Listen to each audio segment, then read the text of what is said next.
Nosotros seguimos hoy con nuestra serie sobre el Rey Supremo, ¿no? No la hemos dejado, pero abrimos un paréntesis en la serie del Rey Supremo que estamos leyendo en el libro de Marcos, porque hace algunas semanas estábamos leyendo y vimos que Cristo preguntó a sus discípulos: ¿quién decís que soy? Y vimos la importancia de meditar en quién es Cristo para nosotros. ¿Quién decimos que Cristo es?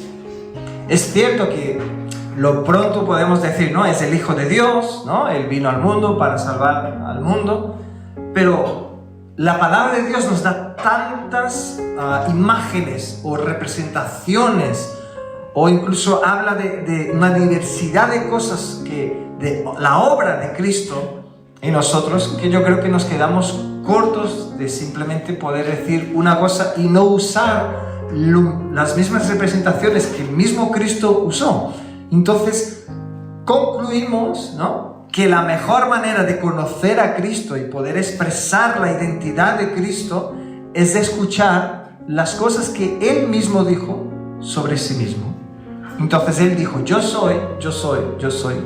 Y estamos mirando y profundizando en conocer la identidad de Cristo, pero escuchando los yo soy que Cristo dijo y encontramos en el Evangelio de Juan. Vamos a dirigir nuestra atención a la declaración que Cristo hizo diciendo: yo soy el buen pastor.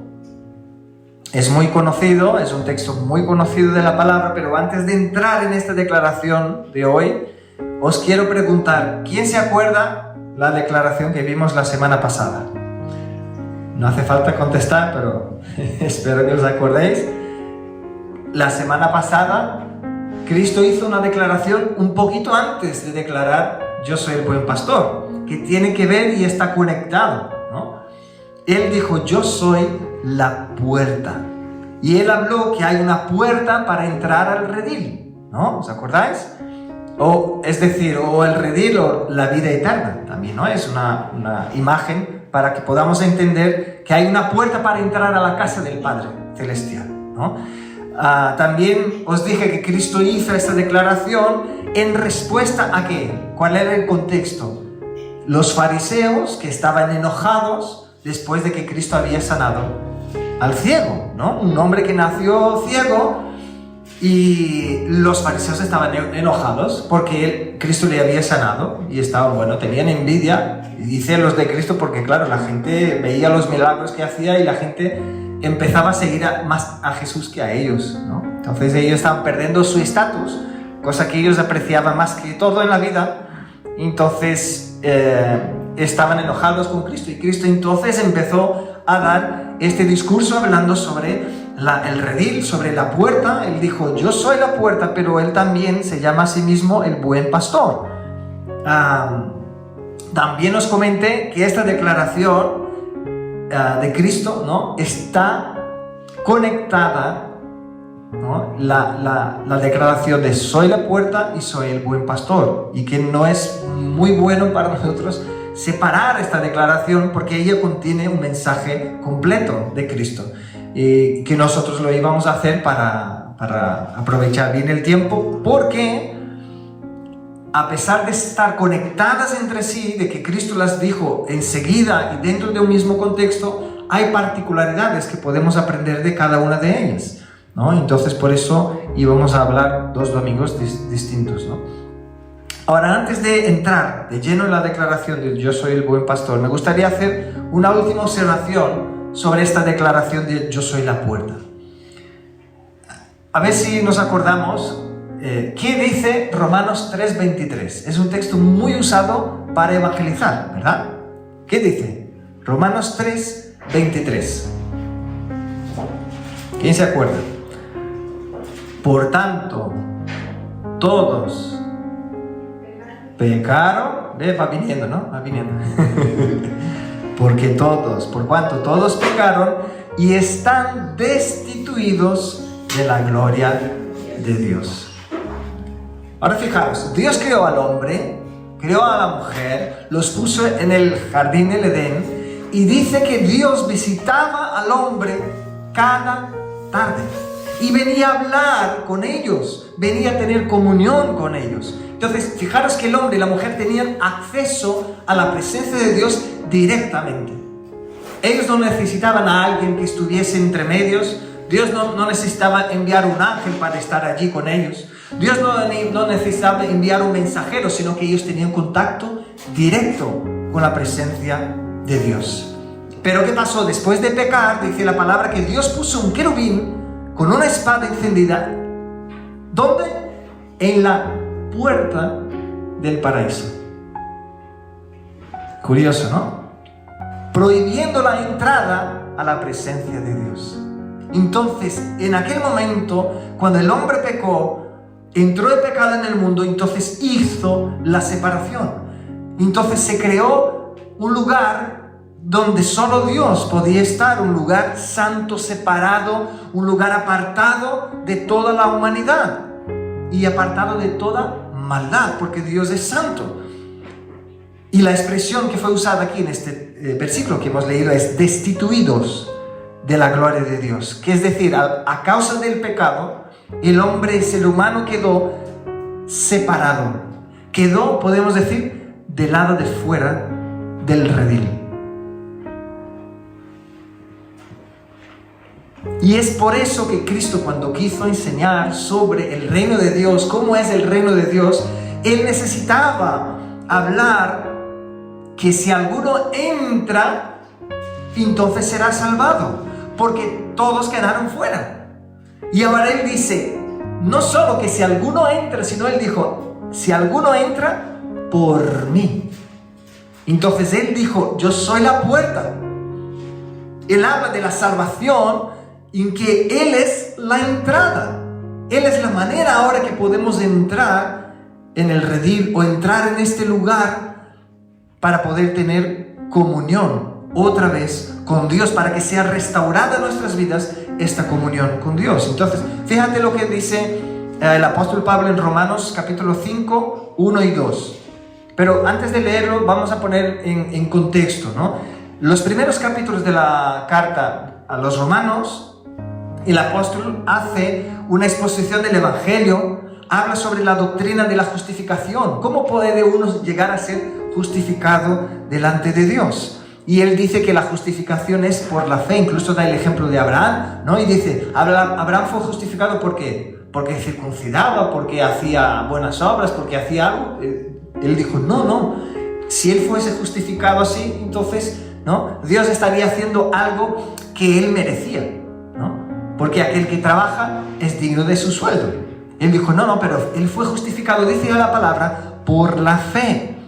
Entonces, a partir del capítulo 5, él empieza a decir los beneficios. ¿Qué ha sido bueno para el ser humano? ¿O qué es bueno? ¿O qué podemos recibir de gracia de Dios cuando somos justificados por Cristo? Entonces, básicamente, ¿no? Es que Cristo ha ganado para su pueblo con su vida, obra, su muerte y su resurrección al justificarnos. ¿Vale? Entonces es lo que él empieza a decir aquí. Vamos a leer entonces ahora Romanos 5:1. Dice, justificados pues por la fe, tenemos paz para con Dios por medio de nuestro Señor Jesucristo. ¿Cuál es el primer beneficio entonces que vemos aquí? Tenemos paz. Ya está, esto de estar destituidos de la gloria de Dios significa que éramos enemigos de Dios, dice la palabra. Por naturaleza, por vivir en pecado, a causa del pecado en nosotros, la suciedad en nosotros nos hacía separación, entonces enemistad entre nosotros y Dios. Y lo que Cristo vino a traer, lo primero, fue paz para con Dios. Es decir, la separación ha terminado. Hemos sido reconciliados con Dios. Ya no hay conflicto entre nosotros y Dios. Es decir, tenemos paz para con Dios a causa de la justificación de Cristo en nuestras vidas. Ahora, si te fijas al final del versículo 1 también nos dice, ¿por medio de quién? ¿No? Que es, acabo de decir antes, ¿no? Por medio del Señor Jesucristo, dice. Porque uno puede pensar, y hay gente que lo dice, ¿no? Entonces ya que Cristo murió una vez por todos, ya todos son hijos de Dios, todos están salvos, todos están bien con Dios, ¿no? No es esto lo que dice la palabra. No todos estamos bien con Dios, ¿no? Solo aquellos que nacieron de nuevo, aquellos que fueron justificados por medio de Cristo. Ahora, él sigue hablando diciendo, por quien también, y aquí viene el otro beneficio, ¿no? Dice, tenemos entrada. Otra vez, ¿no? Esta imagen que el Señor nos pone. La idea de estar fuera y entrar. Entonces dice, tenemos entrada por la fe a esta gracia en la cual estamos firmes. Aleluya. Entonces, ¿qué es entonces lo que el apóstol Pablo estaba describiendo aquí? ¿Qué Cristo ganó para nosotros? La entrada al Padre. La entrada, el acceso, otra vez esto que fue perdido en el Edén, Cristo conquistó por nosotros, para que ahora uno a través de Cristo pueda estar delante del Dios, el creador de los cielos y de la tierra, el Dios santísimo, el Dios que es perfecto, el todopoderoso. Nosotros, miserables, tenemos entrada y acceso a Él a través de Cristo. Aleluya. Gloria a Dios, ¿no? Y es justamente esto lo que Cristo estaba hablando o estaba enseñando cuando nos dijo que Él era la puerta.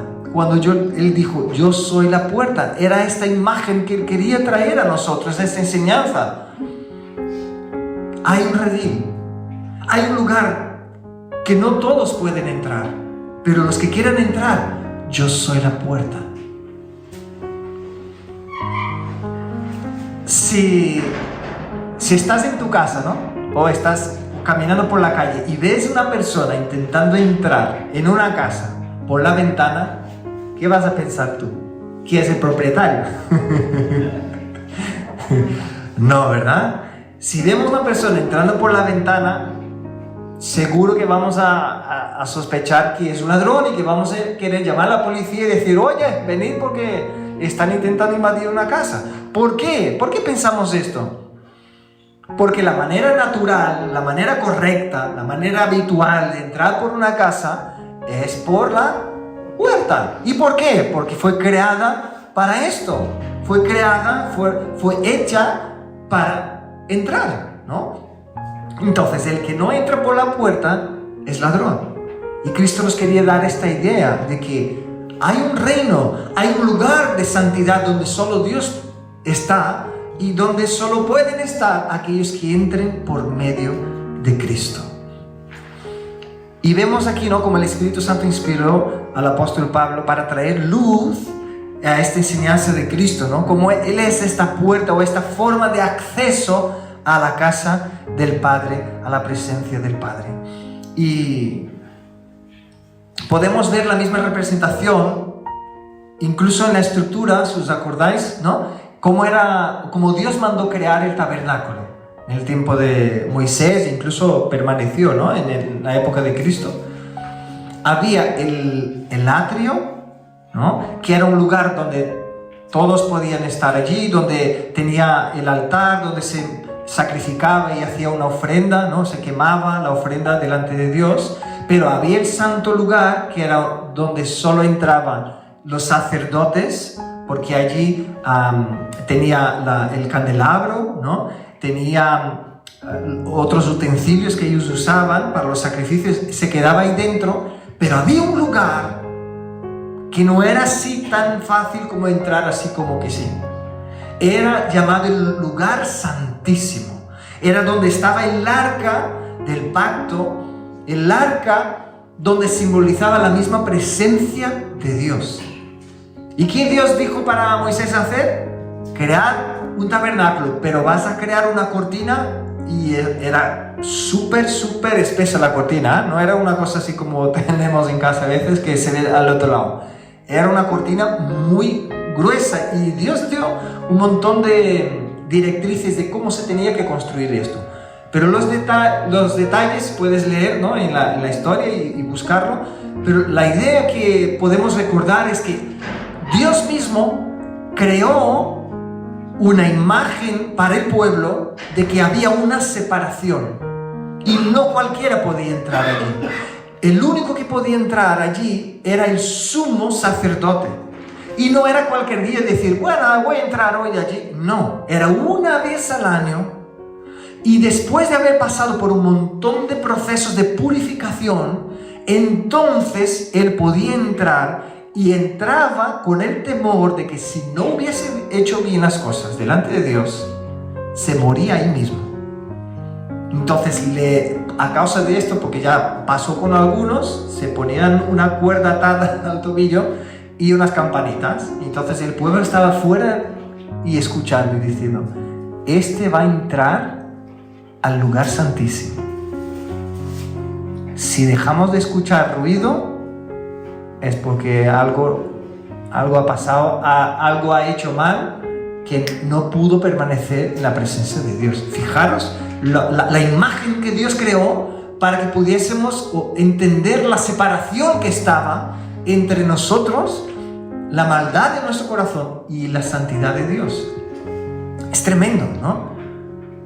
Ahora, ¿qué pasó cuando Cristo murió en la cruz? ¿Te acuerdas lo que dijo la palabra sobre este velo? Dijo que se partió en medio.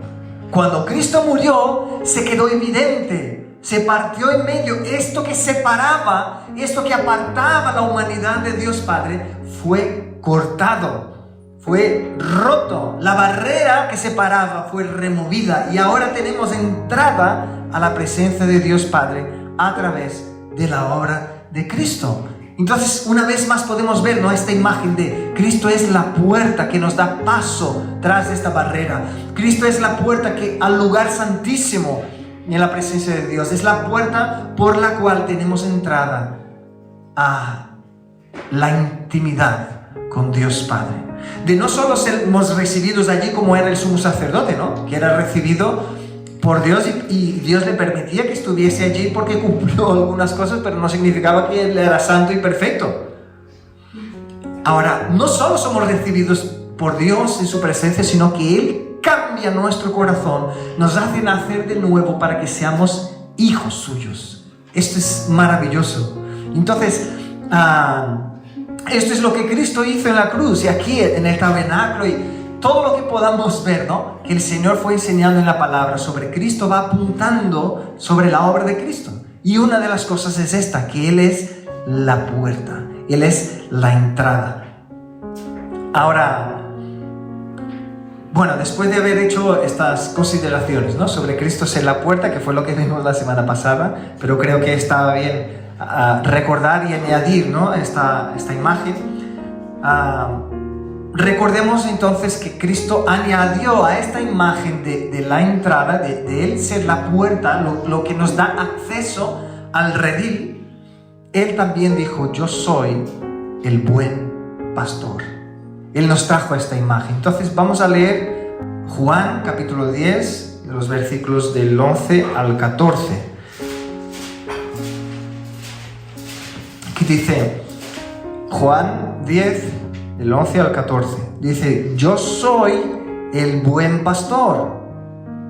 El buen pastor su vida da por las ovejas.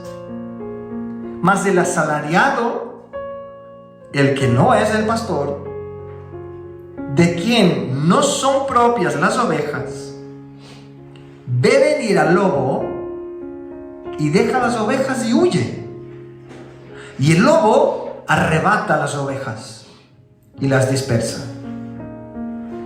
Así que el asalariado huye porque es asalariado, no le importan las ovejas. Y el 14 dice, yo soy el buen pastor, yo conozco mis ovejas y las mías me conocen. La imagen entonces que Cristo nos trae aquí es la del buen pastor que da su vida para proteger a sus ovejas, para cuidar a sus ovejas. Él demuestra el contraste del asalariado, ¿no? Él hace esta imagen. Él podría decir simplemente yo soy el buen pastor y quedar con esto, pero no, él trajo la imagen del asalariado. Aquel que no se importa con las ovejas porque no son suyas. Esta imagen me hace recordar un pastorcito, ¿no? Que todos conocemos muy bien de la palabra. Y hoy se habló un poquito, se mencionó en la mañana el pastor que conocemos, David, ¿no? Que cuidaba las ovejas de su padre, un adolescente que estaba ahí trabajando como pastor cuidando las ovejas de su padre. ¿Os acordáis la declaración que él hizo justo antes de poder pelear contra el gigante? Entonces vamos a recordar un poco, ¿no? Su padre le manda llevar comida a sus hermanos que están allí en la frente de batalla. Resulta que cuando él llega al campamento, él ve a un filisteo, a un gigante que está echando voces, ¿no? Y está diciendo, que venga solo uno. Que si uno solo puede vencerme a mí, ya además de ganarme a mí, tendrá la batalla ganada. Ya el pueblo que pierda se entregará. Pero no hace falta todo, ¿no? Que venga solo uno, ¿no? Y entonces estaba retando a cualquiera del pueblo de Dios. Ahora, hermanos, se supone que Saúl, siendo rey, debería ponerse las pilas y enfrentar al gigante. A fin y al cabo, él fue elegido por Dios, fue levantado por Dios, porque el pueblo pidió un rey que fuese de carne y hueso. El pueblo dijo, Dios, estamos cansados de no tener un rey, como todos los pueblos también tienen un rey. Aunque Dios era el rey sobre el pueblo dijo esto. Y Dios dijo, vale, si queréis un rey, aquí lo tenéis. Entonces este rey luchaba y batallaba para conquistar, para defender al pueblo. No era como hoy en día, ¿no? Que los reyes que hay son más para hacer fotos, ¿no? Y representar el país ahí por donde quiera, ¿no? Pero es el último que va a la guerra, ¿no? No, allí no era así. Entonces, ¿qué pasó? Viene un jovencito, se acerca al rey y dice, oye, yo quiero pelear con este gigante. Y recordaos que estaba en juego todo el pueblo, ¿eh? No era que si David perdió, bueno, pobrecito, perdió. No, si David perdía o si alguien perdía, todo el pueblo estaría mal. Ahora, ¿cómo pudo ser? ¿Cómo un adolescente pudo tener más fe que aquellos guerreros y que el mismo rey que había sido ungido y levantado por Dios? ¿Cómo pudo ser esto? ¿Cómo pudo pasar? Fijaros que cuando el rey Saúl, os recordaros, ¿no? Él le dice a David, a ver, me parece bien que quieras, ¿no? Involucrarte, que estás muy ilusionado, pero eres solo un muchachito, hombre. Eres un muchacho, un chavalito ahí que no has crecido, no has sido entrenado, no tienes masa muscular, no tienes altura, no estás hecho para la batalla, hombre. Estás cuidando ovejas, ¿no? Entonces el rey simplemente hizo David mirar una verdad, ¿no? Una verdad que era aparente, física. Pero ¿cuál fue la respuesta de David? Vamos a leer 1 de Samuel, capítulo 17, a partir del versículo 13. Y dice así, dijo Saúl a David, 1 de Samuel 17, 33. No podrás tú ir contra aquel filisteo para pelear con él, porque tú eres muchacho, y él un hombre de guerra desde su juventud. Ahora fijaros bien, versículo 34, la respuesta de David. David respondió a Saúl, tu siervo, este muchachito, ¿no? que te habla, era pastor de las ovejas de su padre. Y cuando venía un león o un oso y tomaba algún cordero de la manada, no se queda parado ni salía corriendo de miedo, sino que salía yo tras él y lo hería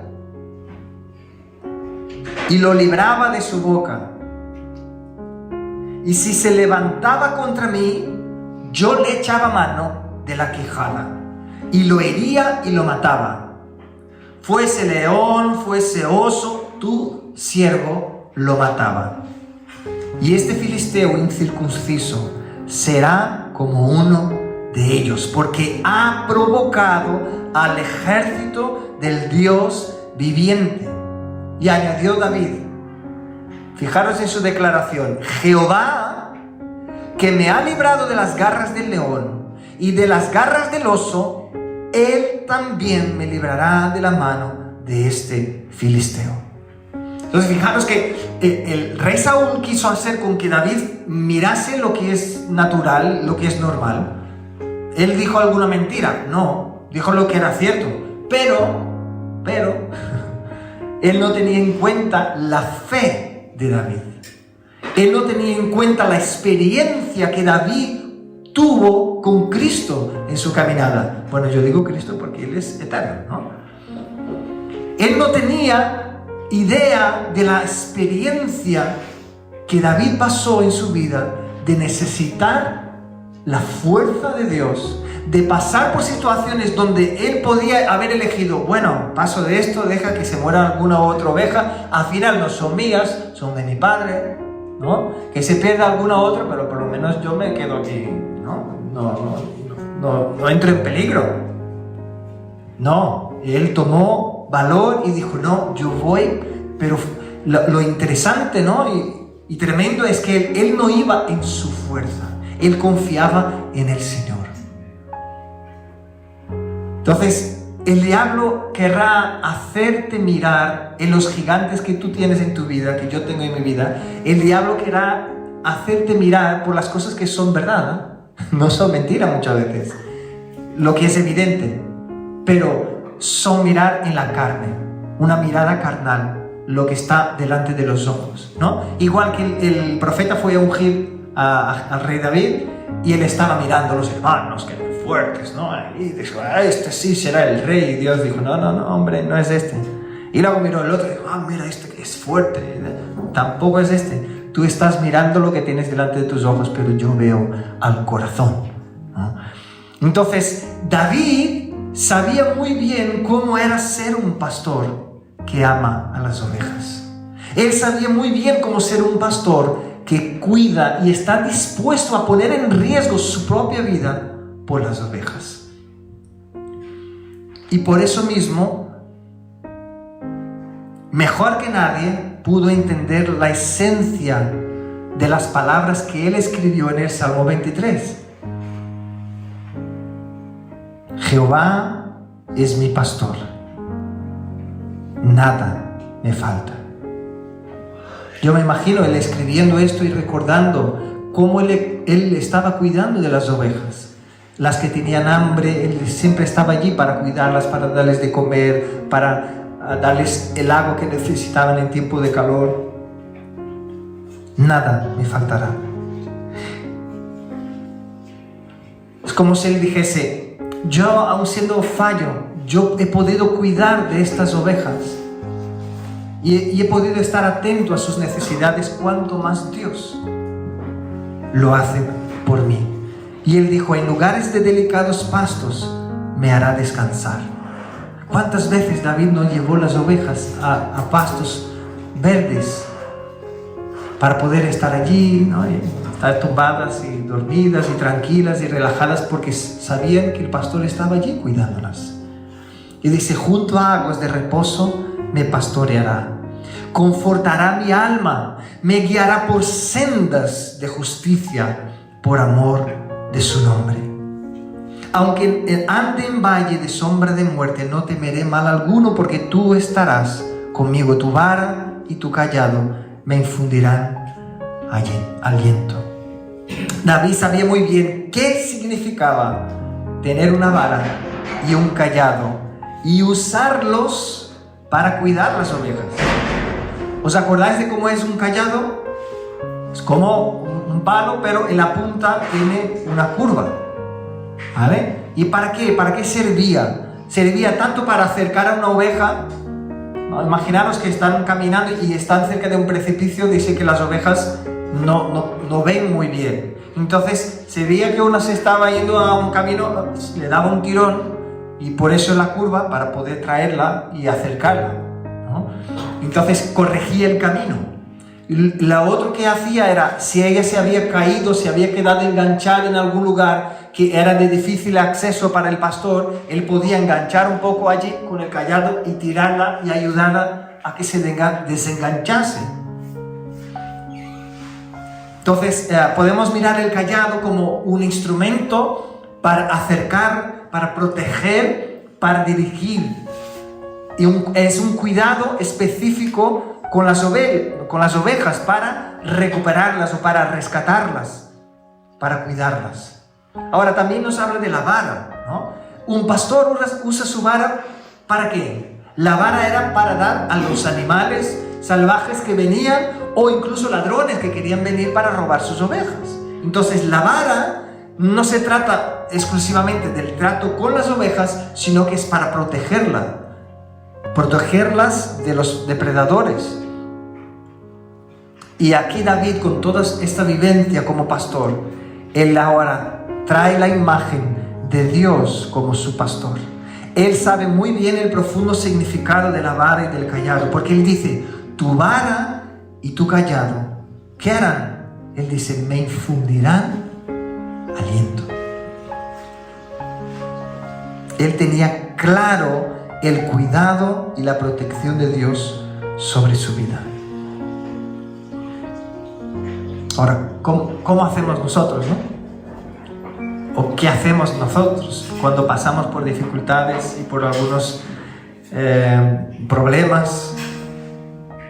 A veces nos desesperamos, nos olvidamos que Dios nos está cuidando, ¿no? Lo primero que a veces hacemos es decir: Dios, ¿por qué a mí? ¿No? O si no, decir: Dios, ¿dónde estás tú? ¿Por qué lo has permitido? David tenía claro el cuidado y la protección de Dios. Incluso él llegó a decir lo absurdo, ¿no? Para los ojos humanos era lo más raro que decir: no temeré, aunque ande por un valle de sombra y de muerte.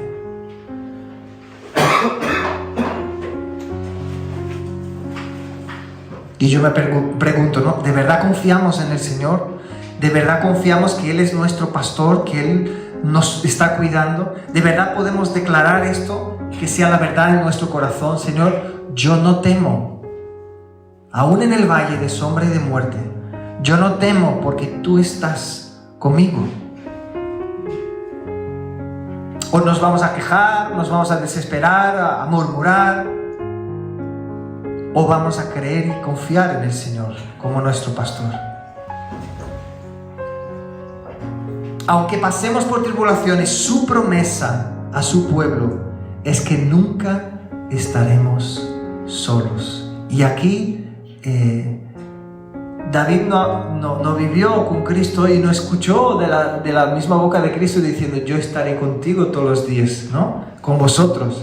Pero David dijo esto: porque tú estás conmigo. Qué tremendo.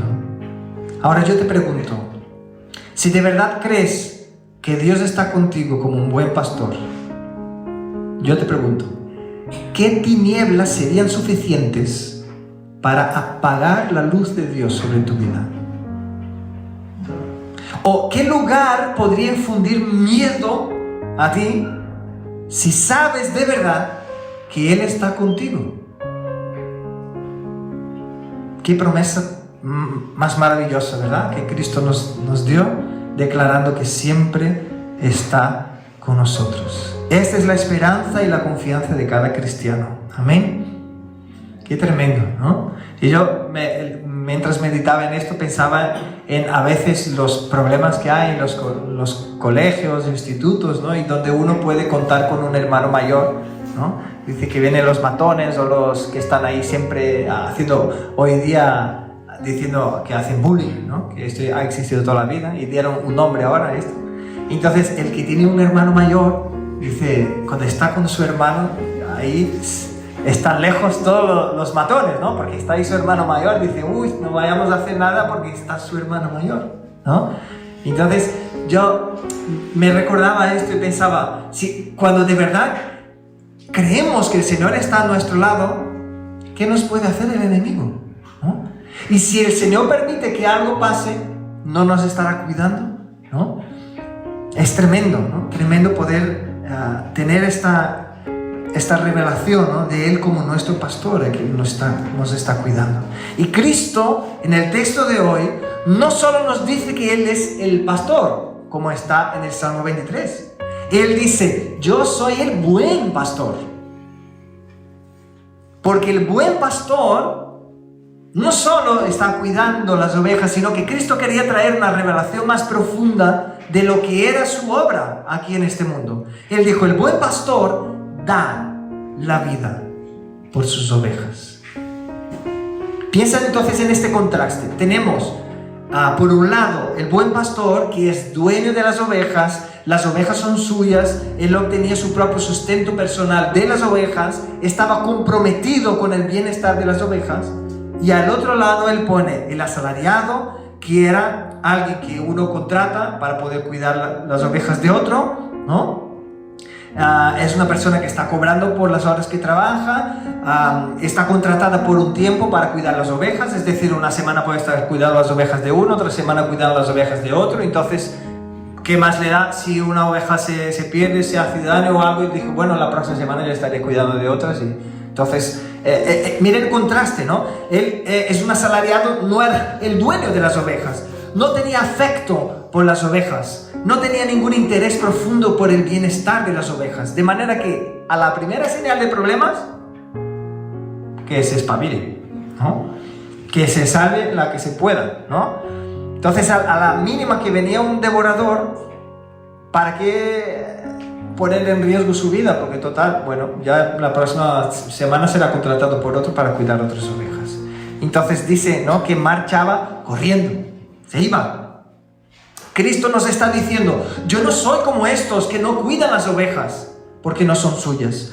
Yo no soy así con mis ovejas porque yo soy el buen pastor. Qué tremendo, ¿no? Aquel que defiende a sus ovejas hasta la muerte. Entonces, ¿te has fijado aquí cómo Cristo está anticipando ya su muerte en la cruz?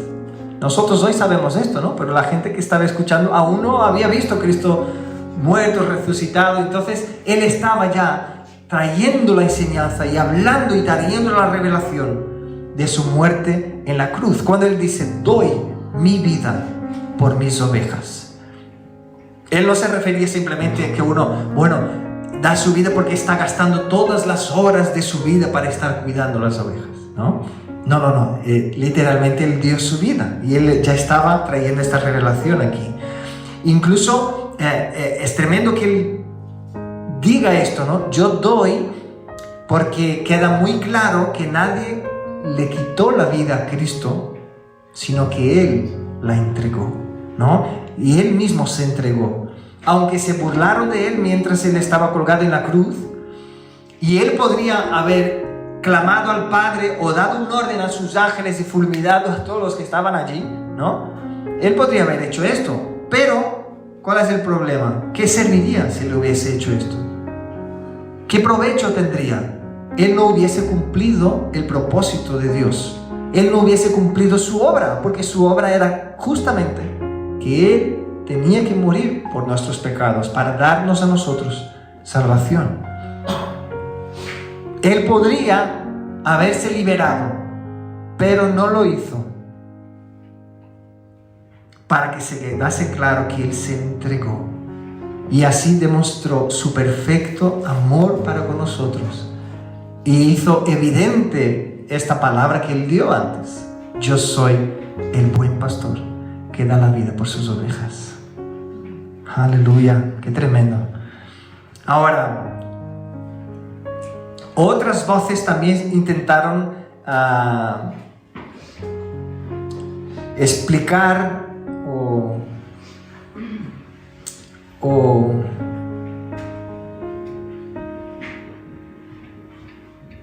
es decir, otras voces también intentaron interpretar lo que Cristo, esta era la palabra, interpretar lo que Cristo estaba haciendo cuando estaba caminando entre ellos, y ellos no podían, mientras Cristo estaba caminando entre ellos, ellos no podían entender del todo porque no tenían toda la revelación, porque Cristo no había muerto y no había resucitado.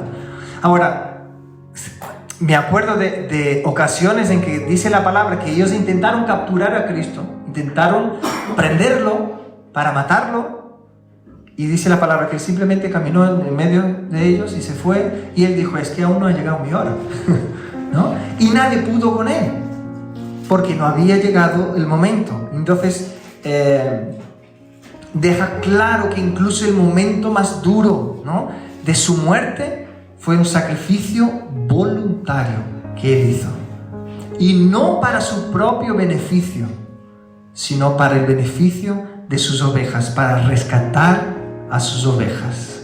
Qué tremendo.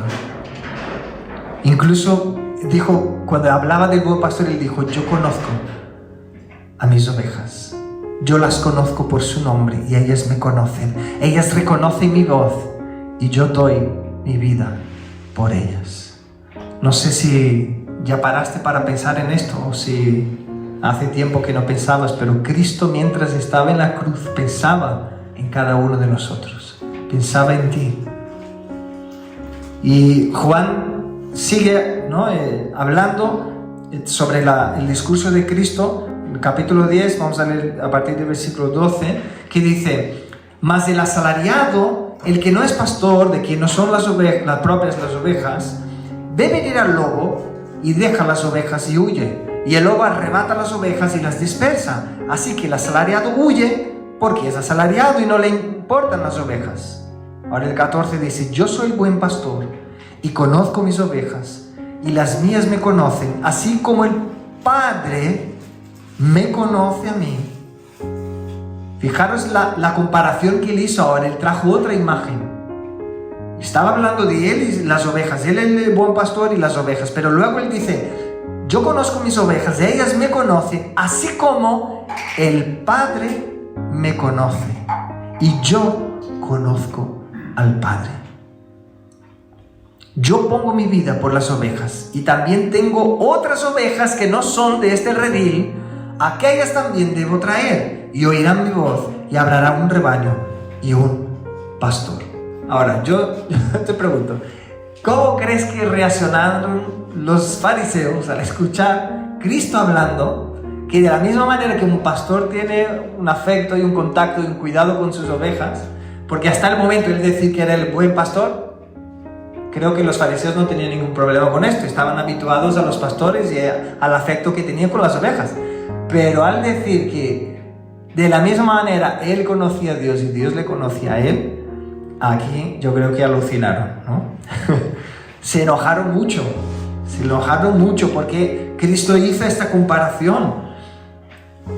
Y luego Cristo hace una misteriosa declaración que acabamos de leer, ¿no? Tengo otras ovejas que no son de este redil, ¿no? Entonces recordad que el redil es un lugar de protección donde solo pueden estar y entrar aquellos que entregan su vida a Cristo. Pero aquí Cristo dice que hay un redil y hay ovejas que no son de este redil, ¿no? ¿Qué significa esto?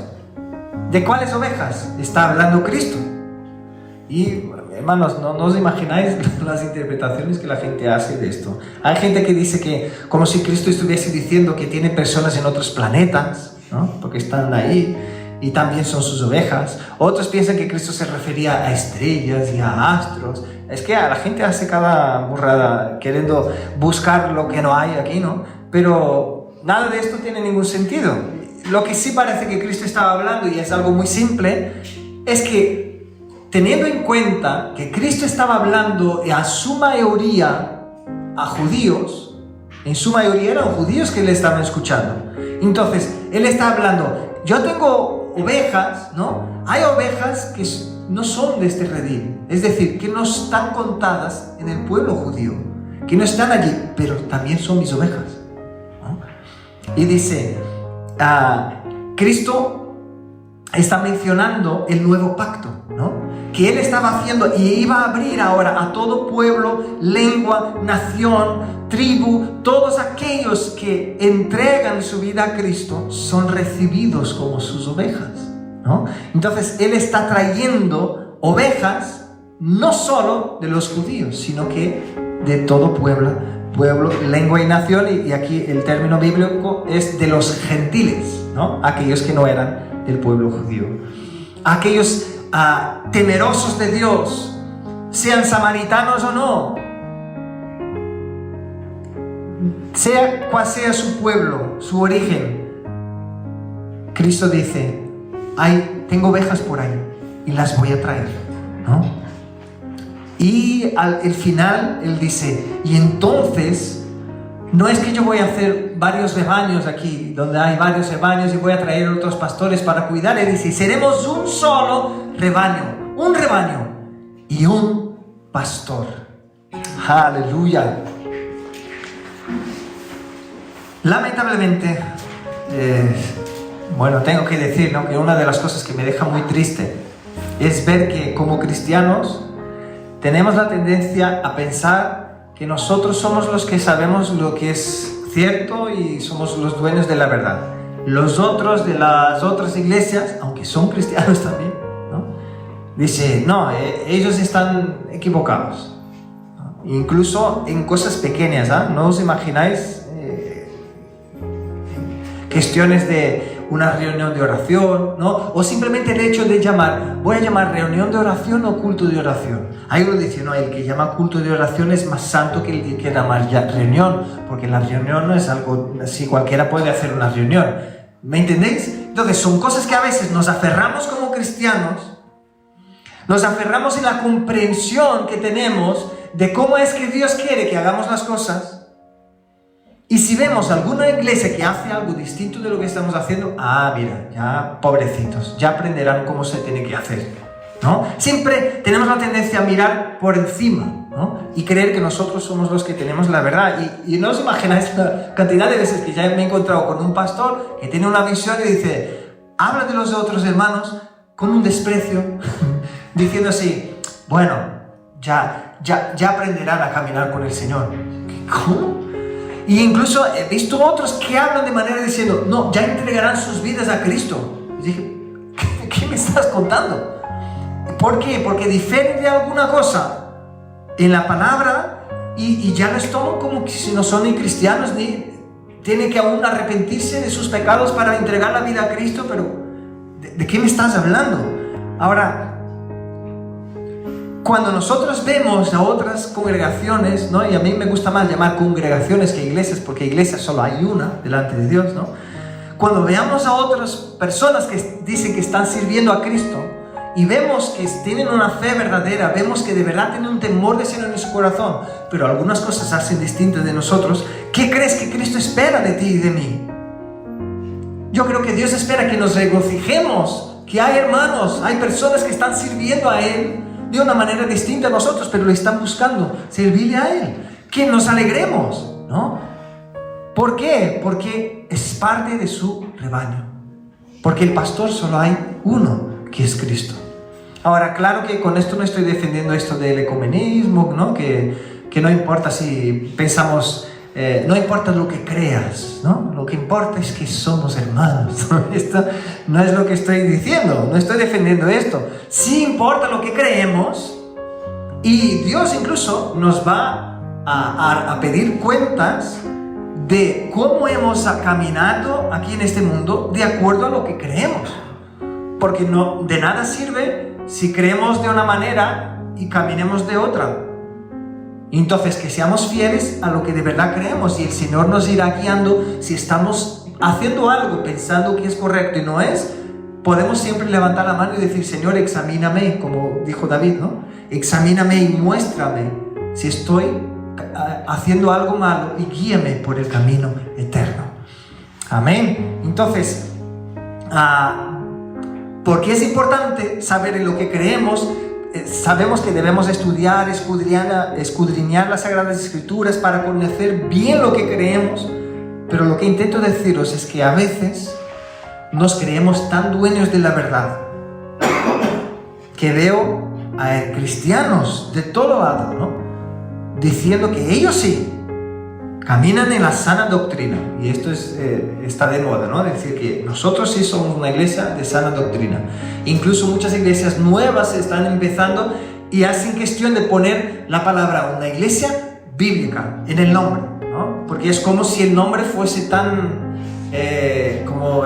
místico, ¿no?, que si una iglesia tiene la palabra bíblica es porque es una iglesia que de verdad es bíblica, las que no. Entonces, ¿ves cómo lamentablemente, ¿no?, vamos cayendo en esto? Ahora, con este pensamiento, ¿qué pasa? Se aíslan y dejan de tener comunión con otros hermanos. Dejan de alegrarse con ver la bendición de Dios sobre los demás hermanos. Y yo creo que Dios nos ha dado una gracia de poder orar cada día que nos reunimos. Oramos por los hermanos que están siendo perseguidos en el mundo.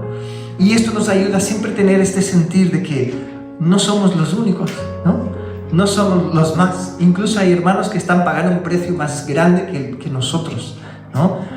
Y sinceramente creo que necesitamos aún, ¿no?, reconocer que entre los verdaderos cristianos que están de verdad entregaron su vida a Cristo, están buscando servir al Señor de todo su corazón y aprender del Señor, hay una variedad de diferentes estilos, diferentes sistemas de hacer las cosas, diferentes ministerios, incluso preocupaciones, que hay iglesias que se enfocan en una cosa, hay iglesias que se enfocan en otra, y no siempre coinciden, pero todos los que nacimos de nuevo estamos en Cristo, todos somos parte de este rebaño, y todos tenemos este buen pastor, y Él dice, Él nos llama y vamos tras Él.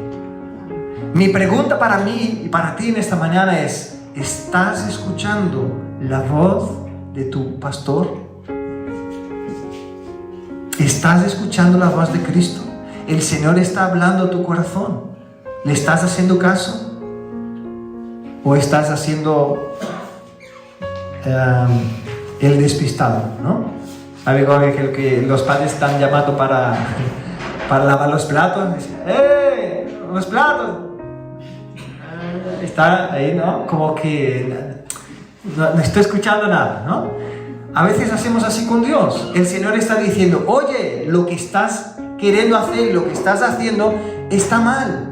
Vas a cosechar muerte por lo que estás haciendo. Vas a destruir tu vida. Estás cargando tu futuro. Y a veces nos hacemos los despistados. No estamos escuchando la voz de nuestro buen pastor.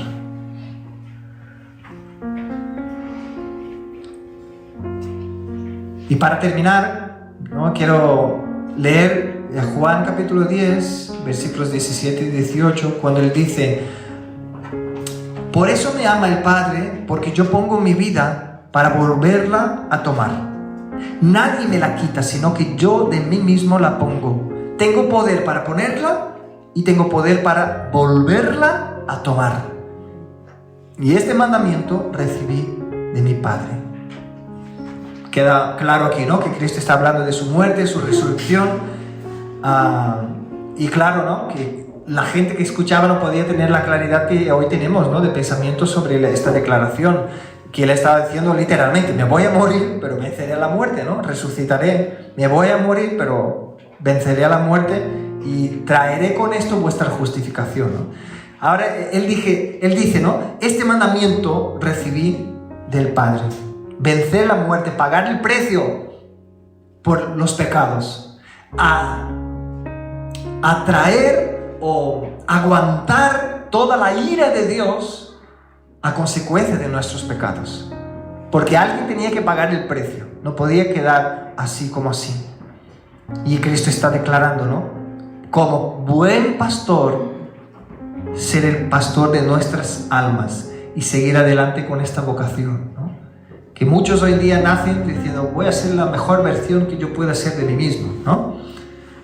nacen para buscarse los empresarios más grandes, los que tienen más dinero, los que son más poderosos en este mundo. Cristo nació para morir. Y fue lo más grande que Él hizo por todos, ¿no? Esta fue su vocación.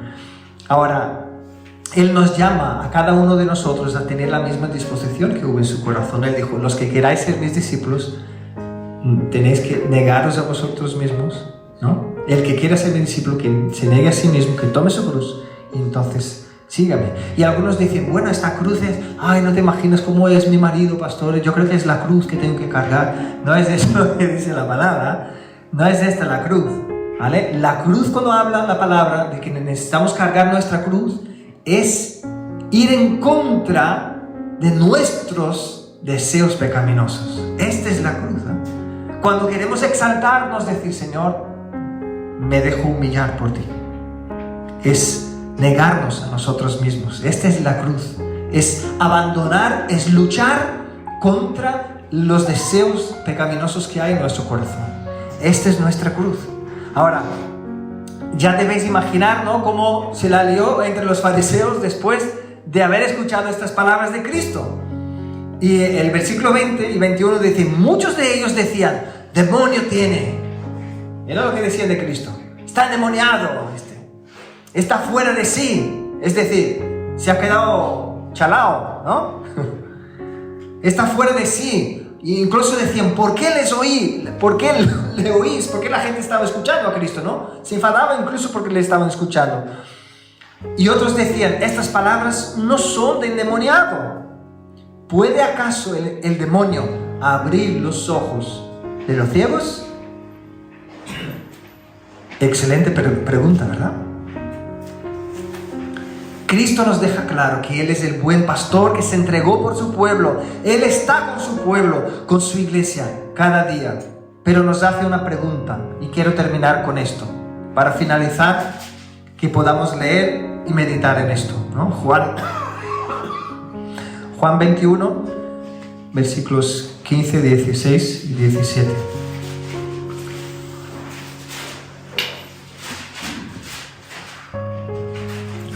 Y con esto terminamos. Cuando hubieron comido, aquí Cristo ya había resucitado, ¿no? Entonces Jesús dijo a Simón Pedro, Simón, hijo de Jonás, ¿me amas más que a estos? Le respondió, sí, Señor, tú sabes que te amo. Él le dijo, apacienta mis corderos. Volvió a decirle la segunda vez, Simón, hijo de Jonás, ¿me amas? Pedro le respondió, sí, Señor, tú sabes que te amo. Le dijo, pastorea mis ovejas. Y le dijo la tercera vez, Simón, hijo de Jonás, ¿me amas? Pedro se entristeció de que le dijese la tercera vez, ¿me amas? Y le respondió, Señor, tú lo sabes todo. Tú sabes que te amo. Y Jesús le dijo, apacienta mis ovejas. ¿De quiénes son las ovejas? De Cristo el buen pastor, ¿sí? No son nuestras, ¿no? No son de los pastores ni de los apóstoles. Las ovejas son de Cristo. Ahora Él nos llama a cuidar a sus ovejas. Él nos llama a cuidarlas siguiendo su ejemplo. Hoy día, por la creciente vertiente, ¿no?, de buscar masajear el ego, ¿no?, del ser humano, se habla mucho por amar al prójimo como a ti mismo. Entonces se enfoca de que tengo que amarme a mí. Entonces uno busca vivir la vida todo y se enfoca en sí mismo y deja a los demás, ¿no?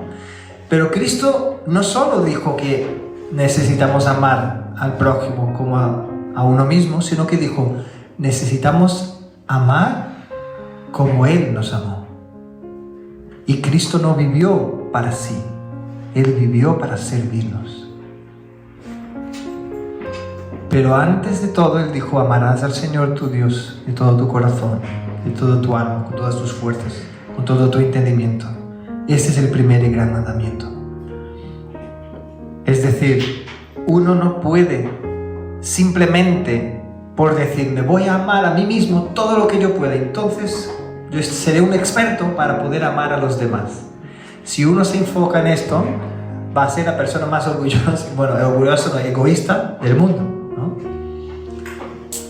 Incluso llegamos al extremo de poder servir a otra persona pensando que será bueno porque un día nos va a servir a nosotros, ¿no? Pero Cristo nos llamó a ser como Él, o amar como Él nos amó, a estar dispuesto a entregar nuestras vidas, es decir, nuestro tiempo, sacrificarnos, esforzarnos por cuidar los unos a los otros. Entonces, creo que el Señor nos invita con esta imagen a rechazar el ejemplo de los fariseos, que estaban allí para cuidar al pueblo de Dios, pero a la mínima que tenían que de verdad comprometerse y tener un amor verdadero en su corazón, estaban más ocupados en sí mismos. Y Cristo nos da el ejemplo diciendo, yo soy el buen pastor que da la vida por sus ovejas. Y luego Él dice, ¿me amas? Entonces, haz lo mismo, ¿no? Apacienta mis ovejas. Amén. Vamos a orar. Padre, te damos gracias por tu palabra, Señor. Gracias por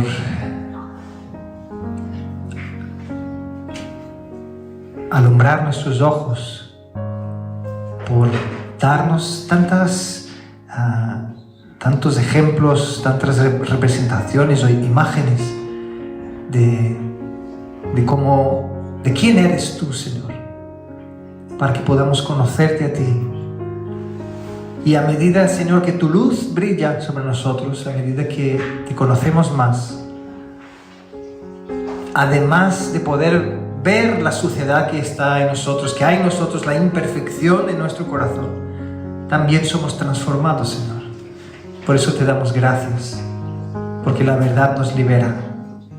Gracias también por poder firmar nuestra fe, Señor, por poder meditar en estos yo soy que tú declaraste, para que podamos conocerte en mayor profundidad y así tener una fe más firmada en ti, Señor, fundamentada en ti, en la verdad, Señor. Y también ver que a veces no creemos del todo en lo que tú nos dices, Señor. Y pedimos ayúdanos en esta debilidad, Señor. Aumenta nuestra fe.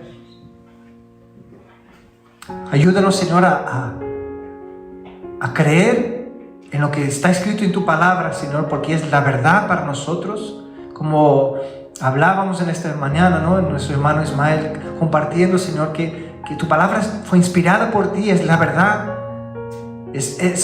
lo que nos da vida, es tu misma voz hablando, Señor, a través de las letras de tu palabra. Danos, Señor, la fe suficiente para creer en lo que estamos leyendo, Señor, y vivir de acuerdo a lo que estamos leyendo, Padre. En el nombre de Jesucristo te pedimos, Señor, que cuando lleguen las tribulaciones y las que estamos pasando hoy también, Señor, nuestro corazón esté firmado en ti, recordando que tú eres este buen pastor que no solo abrió la puerta para que pudiésemos entrar, sino que también nos acoge en el redil y nos cuida.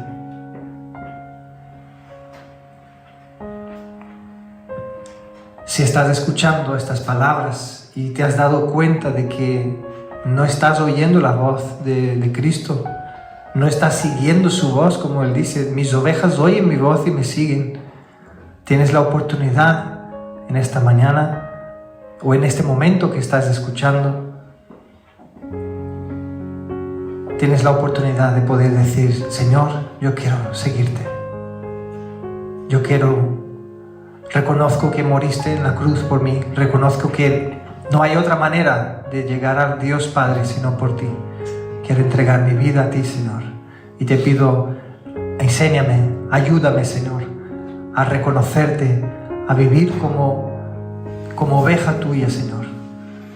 No quiero simplemente ser no ser cuidado por ti como aquel que busca privilegios, sino que quiero disfrutar de las bendiciones de poder seguirte, pero también entender mi responsabilidad delante de ellos, Señor, de negarme a mí mismo y cargar tu cruz, Señor. Y una de ellas es mi responsabilidad de cuidar a tus ovejas, Señor, como hijo tuyo.